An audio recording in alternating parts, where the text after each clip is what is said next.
Om Sri Krishna Parabrahmane Namaha. As I already discussed so many times about Lord Krishna's speech towards Arjuna at Kurukshetra battle, which is described very well by the sage Vedavyasa. It means Lord Krishna's Gita, mean good sayings.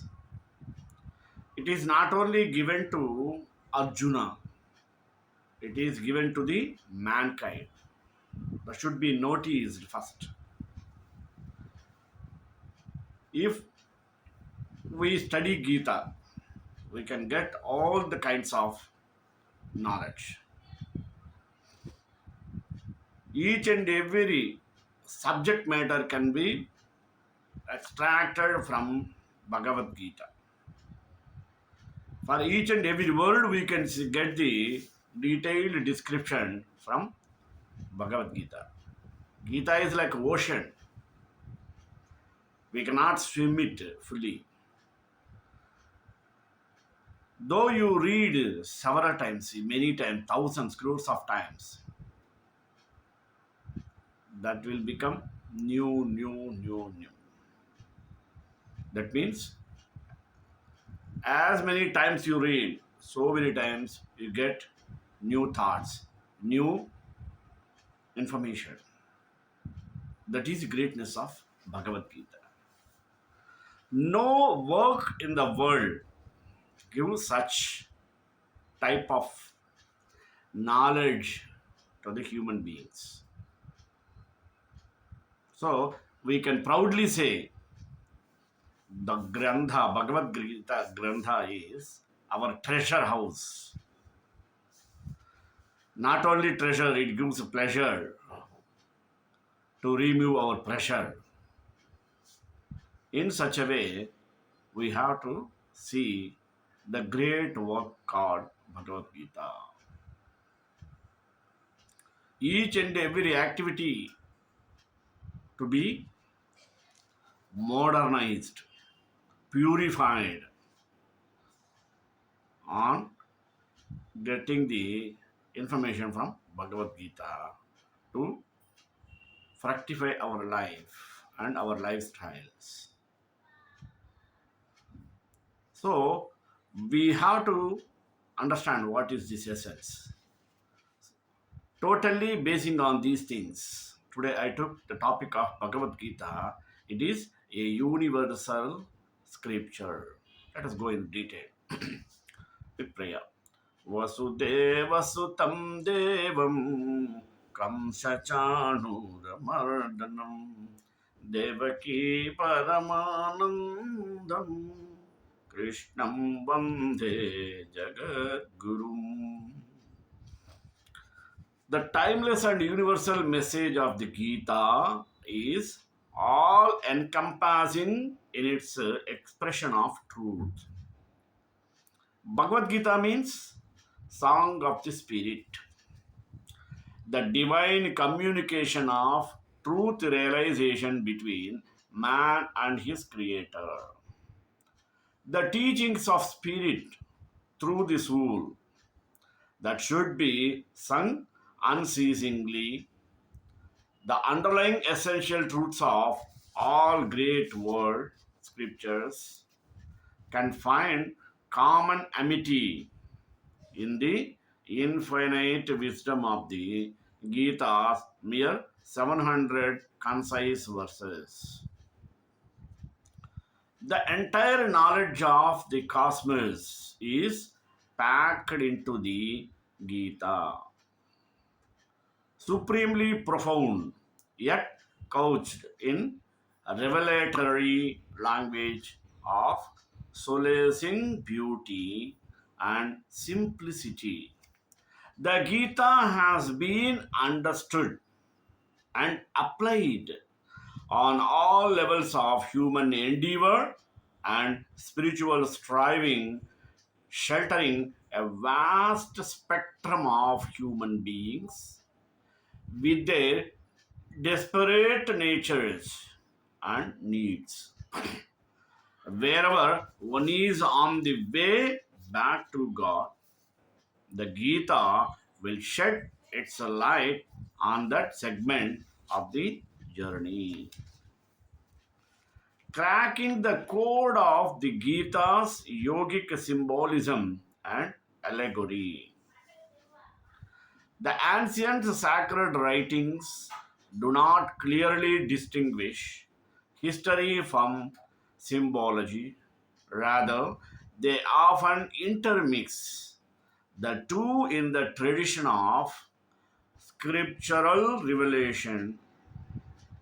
Prophets would pick up instances of the everyday life and events of their times and from the draw similes to express subtle spiritual truths.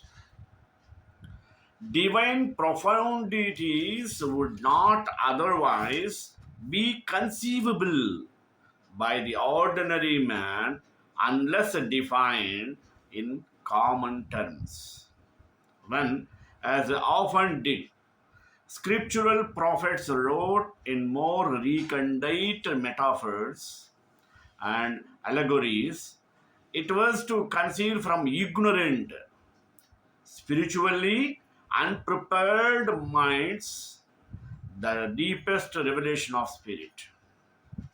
Thus, in a language of simile, metaphor, and allegory, Bhagavad Gita was very cleverly written by the sage Vyasa by interweaving historical facts how with psychological and spiritual truths, presenting a word painting of the excited inner battles that must be waged by both the material and the spiritual man. In the hard shell of symbology, he did the deepest spiritual meanings to protect them from the devastation of the ignorance of the dark ages toward which civilization was descending concurrent with the end of Sri Krishna's incarnation on earth. The words of Lord Krishna to Arjuna in the Bhagavad Gita are at once a profound scripture on the science of yoga, union with God, and a textbook for everyday living. The student is led step by step with Arjuna from the mortal consciousness of spiritual doubt and weak heartedness to divine attainment and inner resolve. The Bhagavad Gita, a comprehensive metaphysical and psychological treatise, describe all experiences that will come to the spiritual traveler on the path of emancipation.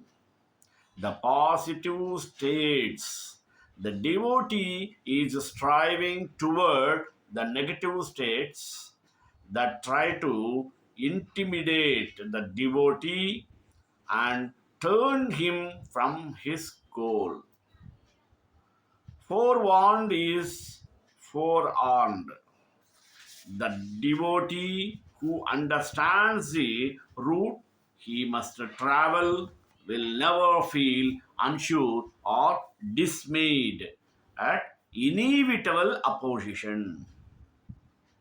Then the question, the spiritual battle and the ultimate victory in everyday life, how it comes. The timeless message of the Bhagavad Gita does not refer only to one historical battle, but to the cosmic conflict between good and evil. Life as a series of battles between spirit and matter, soul and body, life and death, knowledge and ignorance, health and disease, changelessness and transitoriness, self control and temptations, discrimination and the blind senses mind. The devotee should analyze his daily mental and physical actions to determine just how much of his life is ruled by the egos, ignorance, and body consciousness, and how much he is able to express of the soul's wisdom and divine nature. The Holy Bhagavad Gita, the quickest attainment of the victory is assured to the devotee who, through undiscourageable practice of the divine science of yoga meditation, learns, like Arjuna, to hearken to the inner wisdom, mean song of spirit. Another, the Gita's balanced path, meditation plus right activity. Lord Krishna's life demonstrates the ideal not of renunciation of action, which is a conflicting doctrine for man circumscribed by a world whose life breath is activity, but rather the renunciation of earth binding desires for the fruits of action.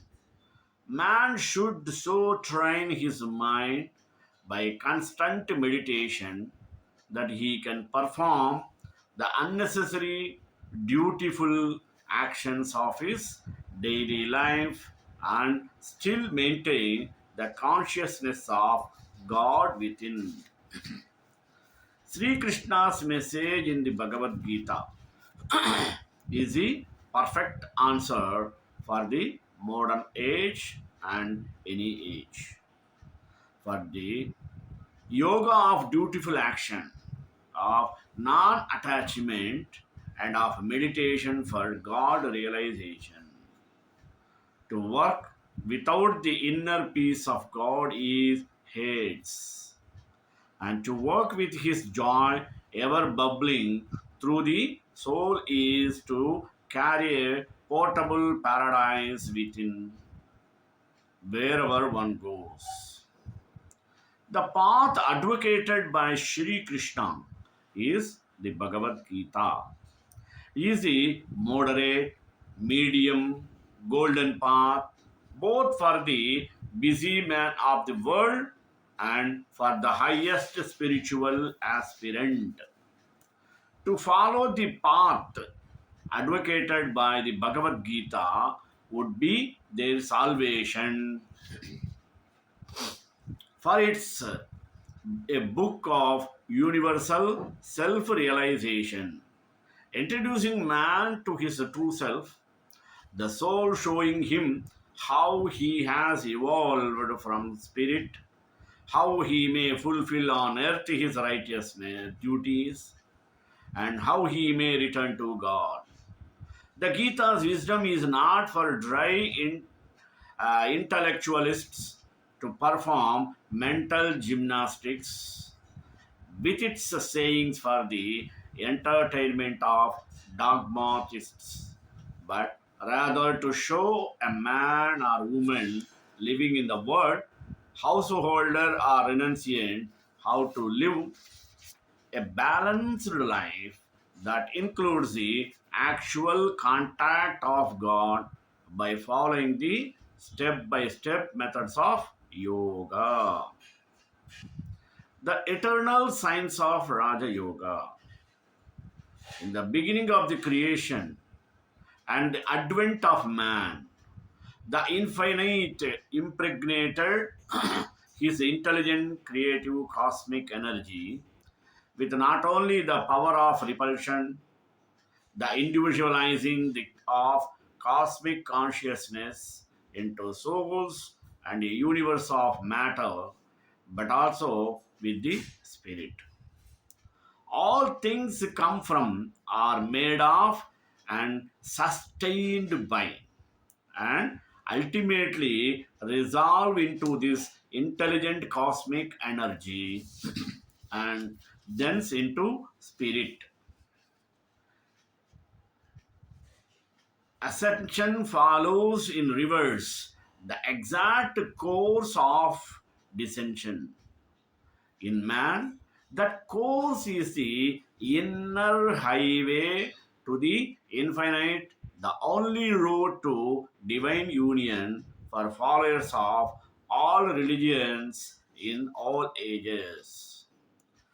By whatever by path of beliefs or practices, a being reaches that singular highway.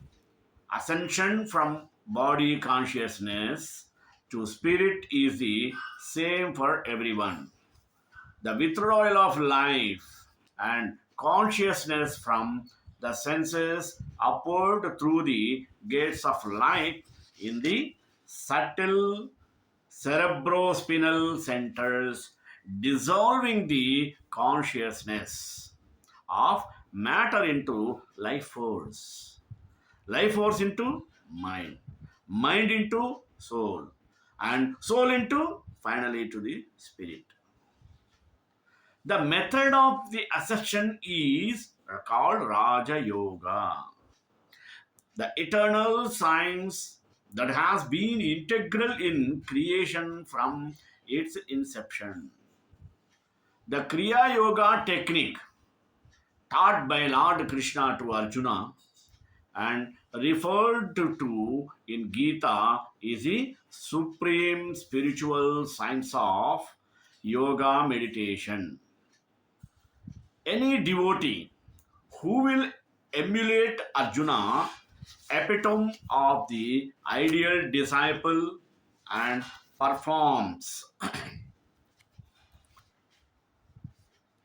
his rightful duty with non attachment and perfect his practice of yoga meditation through a technique such as called Kriya Yoga will similarly draw the blessings and guidance of Lord Krishna and win the victory of self realization. We have seen in Bhagavad Gita the story of the soul's journey back to God. A journey each one must make. O divine soul, like Arjuna, forsake this small weak heartedness. Arise, before you is the royal path. Counseling or psychotherapy is essential and an integral component of psychiatric interventions in the management of a patient with psychological distress or disease. The psychotherapeutic models available are developed and imported from the Western literature. The applicability and usefulness of these models in the Indian context was discussed with some skepticism, keeping in mind the varying cultural, religious, spiritual, societal attitudes by psychiatrists in the past. The Guru Chela concept as a model in psychotherapy, popularized by Dr. Neki, gets widely debated in the Indian context. Eminent Indian psychiatrists and psychologists discussed and proposed Bhagavad Gita as a source and model to develop psychotherapeutic concepts suitable to Indian context. The very first word in Bhagavad Gita is dharma, and the last word is mama. It means mama dharma, means my duty, my responsibility, my rights, my ethics, my morals, my attitude, my action, my activities, and so on. Everything is depend on my mama. Some commentators recommended Gita as an elaborated detailing of Mama Dharma. The first chapter, Arjuna Vishada Yoga, narrates the expression of Arjuna's sorrow, anxiety, fear, and guilt, leading to a state of inaction after seeing his kith and kin, gurus, cousins, uncles, nephews, friends, etc., lined up in the enemy camp in the battlefield, fighting this war. To win the kingdom means killing all these people whom Arjuna respected and loved. A sin of commission from any angle. Overwhelmed by the acute state of sadness and guilt, Arjuna drops his weapons and turns to Lord Krishna, his charioteer, for help and guidance. Bhagavad Gita is the most often considered as a book of philosophy and is also taken as a treatise on spirituality. It is taken as a book meant for the erudite to discuss and dispute over the finer points. But it is rarely taken as a book which has to be implemented in one's life to lead a meaningful life by developing a healthy mind. This paper is an attempt to show Gita as a book which will help you to understand the mind and become capable of facing problems in life. Just like any other subject, this book also needs some background knowledge on spirituality and nature of the mind. Let us get the difficulty in understanding spirituality. Man has three levels of awareness. They are the physical level, the mental level, and the spiritual level. The physical level is the lower level. The mental level is higher level than the physical level. In the case of physical world, the knowledge we acquire is based on our sense perceptions. For example, the electromagnetic wave is detected as light by the eyes, as heat by our skin, and pressure waves as sound by our ear. They are all waves, but depending on the sense, we perceive it differently. The nature of our understanding is not only restricted by our senses, but also by our size. If we were the size of a molecule, we will surely not perceive the world as we perceive it now. That will also be true if we were as big as a planet. The concept of proportion, we have the sense of permanency, the sense of identification, all that will just disappear. We see that the methods of acquiring knowledge are quite inadequate even when we study the physical world. The spiritual world is that of the absolute, and hence we surely need a different approach. To make this point clear, let us consider the two cases. To study the stars, we use the telescope. To study the microorganisms, we use the microscope. And it is easily seen that you cannot use a microscope to look at the stars nor the telescope to look at the microorganisms. That means we have to understand the spiritual level. Let us make a little more serious effort and try to understand the realm of the spiritual so that we can develop the right approach to know. We could make use of our knowledge of science and then make a little extrapolation. The created world is made up of the infinite number of compounds, and these compounds are made up of around 100 elements. Elements are made up of just three subatomic particles. From Einstein's theory of relativity, we know that energy is vibrations, the most common being the electromagnetic radiations like the light and the heat. Now let us explore. When the vibration becomes finer, it becomes human consciousness. The finer most vibration which exists is called the Om, and beyond which the vibration ceases and it becomes the unmanifest perfect straight line. You should note here that the moment it becomes a straight line, it loses all differentiation and it will expand in all the dimensions and become everyone. So it becomes difficult for our common sense to understand it. And that is the only one God, which we refer to in all religions. In meditation, we first try to bring our human consciousness to the Om level and then slip into the perfect silence where we in our consciousness become one with God and know and be God.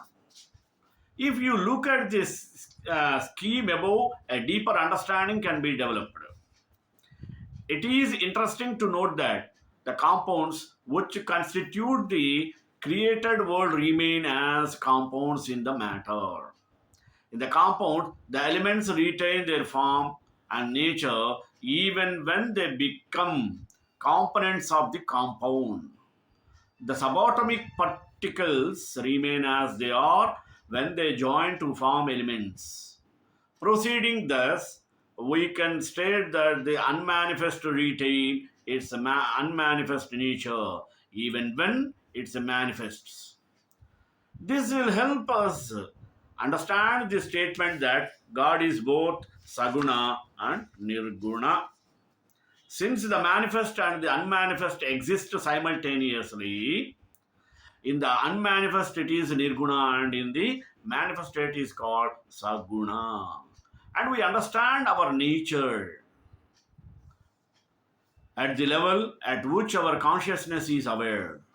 We mostly let our consciousness be at the created level, rarely coming to the deeper consciousness level. Hence, we think ourselves as a physical beings. It is also important to realize that the spiritual level is active in each one of us, making it essential for us to know the spiritual level. The best way to understand it is to again use the knowledge of science. From physics, we know that to measure the velocity of a particle, we need a frame of reference which is considered as stationary. If we generalize it, we can say that to know a change, we need something which is not undergoing the same change. We have lived, we are living, and we are going through a continuous change. To observe a change, we need to have something changeless in us, and that is called spirit. Because of the existence of the spirit, we are able to know and record in our memory that we pass through those changes or experiences. But the problem is that we always associate ourselves with the changes and are not aware of the changeless witness within us. In deep silence, it is possible to shift our awareness to be with the spirit and know it. Model of the different states of mind. These levels of consciousness can be understood by any analyzing the different conditions of the mind. The model of the mind given below helps us understand to some extent what the different levels of consciousness could be. Everyone understands the normal mind. You keep going from one thought to a connected thought. When you become worried, your thoughts become smaller and smaller, and a madman is one who has no freedom to go into a new thought. His mind will be just one or two thoughts. To get him out of it, even some strong emotional shock becomes necessary. From the normal mind, if you go to the deeper levels of calm mind, it can be considered as a stream of thoughts. Then it not to be connected thoughts. It's one of the thought full stop and then a new thought. So you are more creative at this level because you get more new thoughts at this stage. When you have a normal mind watching your thoughts and then chanting a mantra at the end of each thought can induce this calm mind. It happens because the connection is lost and a new thought is to be generated. That exactly is the power of mantra japa. Idle mind is a devil's workshop, and you can keep it active with mental chanting of the mantra, keeping your mind free from negative thoughts, which develop more attachments and bring down the mind to the normal state of connecting thoughts. श्रीकांताय Kalyan Nidhi निधाम Shri वेंकटवासाय श्रीनिवासाय Mangalam मंगलाशासुरपरे पदाचार्य पुरोगमी Sarvesh पूर्वैराचार्य सत्कृतायास्तु Mangalam.